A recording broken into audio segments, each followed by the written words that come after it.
বাবা, পাশের বাসার সবাই কুরবানির মাংস নিয়ে কত আয়োজন করছে, আর আমরা এবারও কি কিচ্ছু করতে পারবো না? তুমি তো কিছুই বলছো না। প্রতি বছর সবাই কুরবানি করে, কত মাংস খায়, আর আমরা শুধু তাকিয়ে থাকি। এবার না হয় তুমি একটা কুরবানি দাও না বাবা। আরে আমার রাজকন্যা, তুমি কোনো চিন্তা করো না। এই ঈদে তুমিও মজা করে মাংস খেতে পারবে পেট ভরে। সত্যি বাবা? এবার আমি পেট ভরে মাংস খেতে পারবো? কি মজা! হ্যাঁ মা, ইনশাল্লাহ। এবার তুমি খেলাধুলা করো, যাও, মন খারাপ করো না। ঠিক আছে বাবা, আমি বাইরে যাচ্ছি।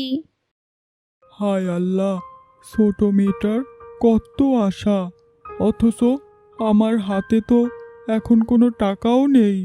কোরবানি গরু কেনা তো দূরের কথা, অন্য কারো সঙ্গে ভাগ করাও সম্ভব না। ছোট মেয়েটারে যে কিভাবে বুঝাবো, ওর মনটাই তো ভেঙে যাবে। কি গো, একা বসে বসে কি নিয়ে বকবক করছো? আর কি হয়েছে তোমার?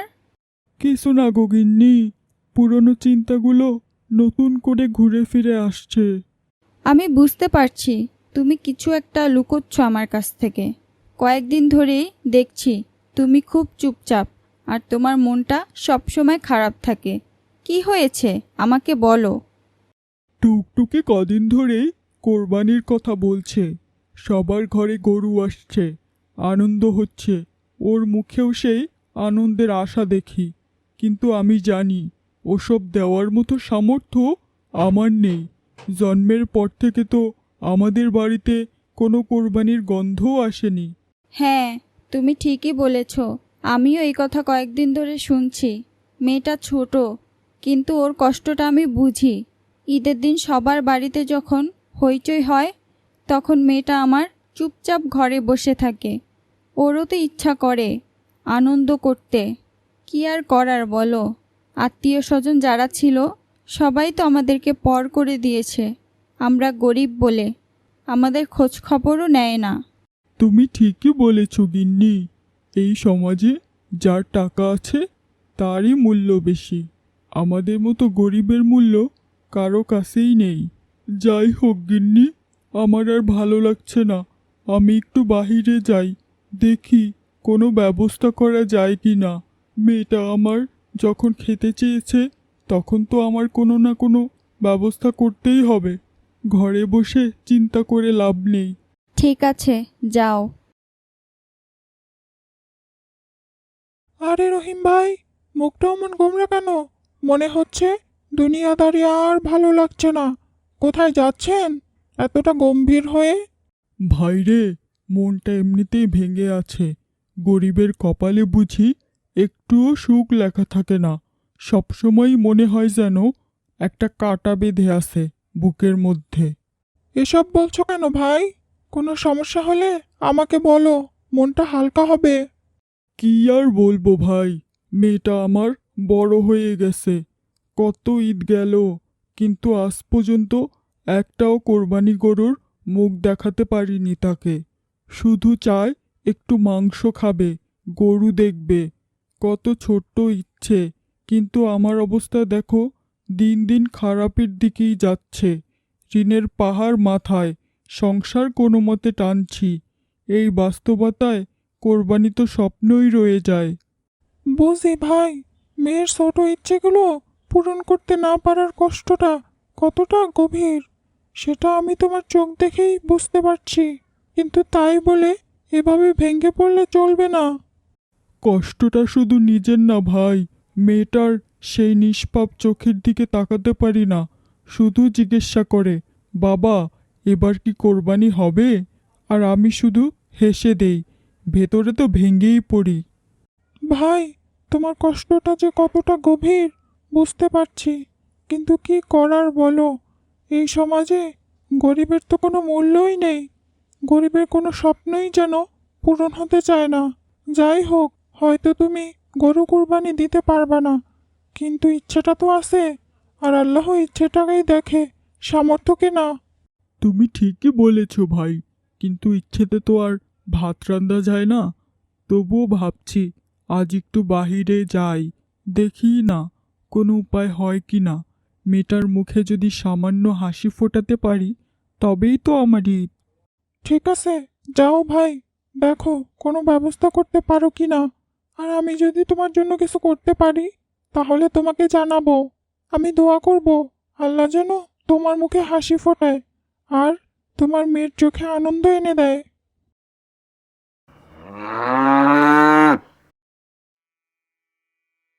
কি রে রোহান, এই গরুটা কি তোদের? হ্যাঁ টুকটুকি, এটা আমাদের গরু। দেখতে পাচ্ছিস না, আমাদের ঘরের সামনেই তো বাঁধা। বাহ, তোদের গরুটা তো খুব সুন্দর আর বিশাল বড়। হ্যাঁ, সুন্দর তো হবেই, এইটা কিন্তু শিক্ষিত গরু। কি বলিস, গরু কি আবার শিক্ষিত হয় নাকি? আরে হ্যাঁ, হয়তো স্কুল কলেজের আশেপাশে বড় হলে গরুরাও শিক্ষিত হয়ে যায়। ওয়াও, তাহলে তো এটা সত্যি একটা শিক্ষিত গরু। রোহান, আমি তোদের গরুটাকে একটু আদর করি আর একটু ঘাস খাওয়াই। কে ঘাস খাওয়াবে শুনি একটু? এই মেয়ে, তোর ঘাস খাওয়ানোর খুব শখ তাই না? যা, আগে তোর মা বাপরে গিয়ে বল গরু কিনে আনতে, তারপর গিয়ে ঘাস খাওয়াস। এখন এখান থেকে বিদায় হতো আর ধারে কাছেও আসবি না। আর রোহান, তোকে কতদিন আমি বলেছি এই গায়ে পড়া ছুঁচো মেয়েটার সাথে মিশবি না। আমার তো কোনো কথাই তুই শুনিস না। আজ ঘরে চল, মার একটাও নিচে পড়বে না, সব তোর পিঠেই পড়বে। আর এই মেয়ে, তুই এখনো যাচ্ছিস না কেন? কি গায়ে পড়া মেয়ে রে বাবা! বাপ মা তো শিক্ষা দীক্ষা কিছুই দেয়নি, মানুষের বাড়িতে বাড়িতে ঘুরে বেড়ায়। যা এখান থেকে। উফ, এই মেয়েটা যে কোথায় গেল? সেই কখন বের হয়েছে, এখনো ঘরে আসার কোনো নাম নেই। মা, কি করছো? কাজ করছি। কোথায় ছিলি এতক্ষণ? কি রে, মন খারাপ কেন? কোথা থেকে মন খারাপ করে আসলি? রোহানদের বাড়িতে গিয়েছিলাম। কি, রোহানদের বাড়িতে গিয়েছিলি? তোকে না আমি বারণ করেছি ওদের বাড়িতে যেতে? কেন ওদের বাড়িতে গেছিস? আর মন খারাপ কেন? রোহানের মা কি কিছু বলেছে? রোহানের মা খুব বকাবকি করেছে। ওদের গরুকে একটু ঘাস খাওয়াতে চেয়েছিলাম, তাই। তোকে না আমি কতদিন বলেছি ওদের বাড়িতে আর যাবি না? আমরা গরিব বলে রোহানের মা আমাদের সহ্য করতে পারে না, তারপরও কেন ওদের বাড়িতে গিয়েছিস? মা, রোহান তো আমার বন্ধু, তাই ওদের বাড়িতে গিয়েছিলাম শুধু ওদের গরুটাকে একটু দেখতে। কিন্তু রোহানের মা আমাকে খুব বকাবকি করেছে। আমি তো আর ওদের বাড়িতে খেতে যাইনি, আর ও ছাড়া তো আমার আর কোনো বন্ধুও নেই। আমি কোথায় যেতাম? কিসের বন্ধু? গরিবদের এত বন্ধু থাকতে নেই। আর কোনোদিন ওদের বাড়িতে যাবি না।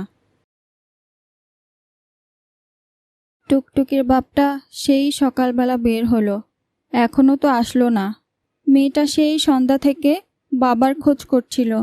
কোনো মতে একটু ভুলিয়ে ভালিয়ে ঘুম পাড়ালাম। মানুষটা তো এখনো আসলো না, কোথায় যে গেল? কালকেই তো ঈদ, কোনো ব্যবস্থা হয়েছে কি না তাও তো জানি না। গিন্নি,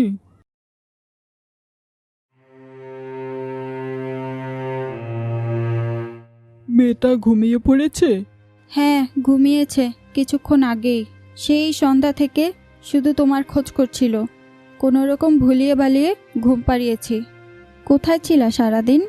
গিন্নি, সারাদিন অনেক জায়গা গিয়েছিলাম, কোনো ব্যবস্থা করা যায় কি না এর জন্য। তা কোনো ব্যবস্থা কি করতে পেরেছ? কি হলো, চুপ করে আছো কেন? আর মন খারাপ কেন? কোনো ব্যবস্থা কি হয়েছে? না গো গিন্নি, কোনো ব্যবস্থাই হলো না। সারাদিন অনেক জায়গা গিয়েছিলাম, অনেকের কাছে খোঁজ খবর নিচ্ছিলাম, কিন্তু কেউ কোনো ব্যবস্থাই করে দিতে পারলো না। থাক, তুমি মন খারাপ করো না। কি আর করার বলো, তুমি তো কম চেষ্টা করোনি। গরিবের কপাল বুঝি এমনই হয়, যেদিকে যাই সেদিকেই সব কিছু শুকিয়ে যায়। কি যে করব গিন্নি, মেয়েটা কত আশা করে বসে আছে, অথচ আমি কিছুই করতে পারলাম না। ওর সামনে যে কিভাবে মুখটা দেখাই। থাক, ধৈর্য ধরো। আল্লাহ কোনো না কোনো একটা ব্যবস্থা ঠিকই করে দিবে। মন খারাপ করো না আর। রহিম ভাই, বাড়িতে আসো নাকি? হ্যাঁ ভাই, বলো, এত সকাল সকাল আসলে? হ্যাঁ, আসলাম। আজকে তো ঈদ, আর তুমি তোমার মেয়েটার জন্য তো কোনো গোস্তের ব্যবস্থাই করতে পারোনি। আর ওইদিকে মোড়ল মশাই বিশাল বড় গরু এনেছে। আমাকে বলেছে 2-3 জন লোক লাগবে গরু কাটার জন্য। তাই আমি তোমার কথাও তাকে বলেছি। উনি বলেছে তোমাকে নিয়ে আসতে। কাজ করলে নাকি টাকাও দিবে, আবার গোস্তও দিবে। তাই তোমাকে ডাকতে আসলাম। কি বলো ভাই, সত্যি? হ্যাঁ ভাই, সবই তো আল্লাহর ইচ্ছা। আমি তো শুধু উসিলা মাত্র। ভাই, তোমাকে যে কি বলে আমি ধন্যবাদ জানাই। আমি তো আশাই ছেড়ে দিয়েছিলাম, ভেবেছিলাম এই বছরও হয়তোবা কিছুই করতে পারবো না মেয়েটার জন্য। তোমার এই উপকারের কথা আমি কোনো দিনও ভুলবো না ভাই। হয়েছে ভাই, তোমাকে আর ধন্যবাদ দিতে হবে না। এখন তাড়াতাড়ি চলো। ভাই, এই গরুটা কোরবানি দেওয়া হবে। এর মাংসগুলো কাটতেই তোমাকে সাহায্য করতে হবে।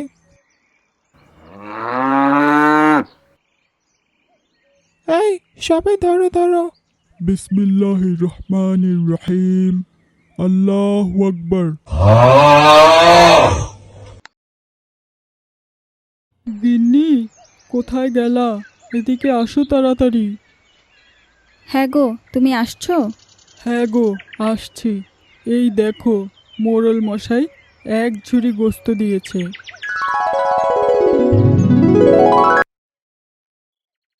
ওমা, এ তো অনেক গোস্ত দিয়েছে মোড়ল মশাই।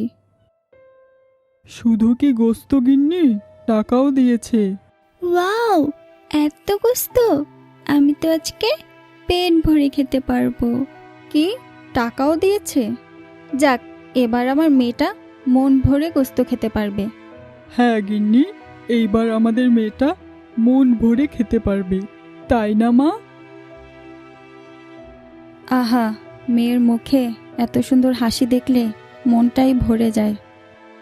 টুকটুকির মা। আরে রোহানের মা। হ্যাঁ, এসেছি। তোমার মেয়েটার জন্য একটু গোস্ত নিয়ে আসলাম। কালকে ওর সাথে খুব খারাপ ব্যবহার করে ফেলেছি। ভুল হয়ে গেছে আমার, তুমি কিছু মনে করো না। আরে না রোহানের মা, আমি কিছুই মনে করিনি। আমরা গরিব মানুষ, আমাদের তো এইসব শোনার অভ্যাস আছে। তুমি এইভাবে বলো না টুকটুকির মা। তুমি গরিব না, তুমি তো আমাদের থেকেও অনেক বড় লোক। কারণ তোমার বড় একটা মন আছে। কালকে আমি সত্যিই বুঝতে পারিনি, তোমার এই ছোট মেয়েটার মনে খুব কষ্ট দিয়ে ফেলেছি। কোরবানির ঈদ মানে শুধু গরু কাটা না। এই ঈদের আসল মানে তো হলো অহংকারকে কোরবানি দেওয়া, নিজেকে বদলানো, অন্যের কষ্ট বুঝে তাদের পাশে দাঁড়ানো। আজ আমি সেটা বুঝতে পেরেছি।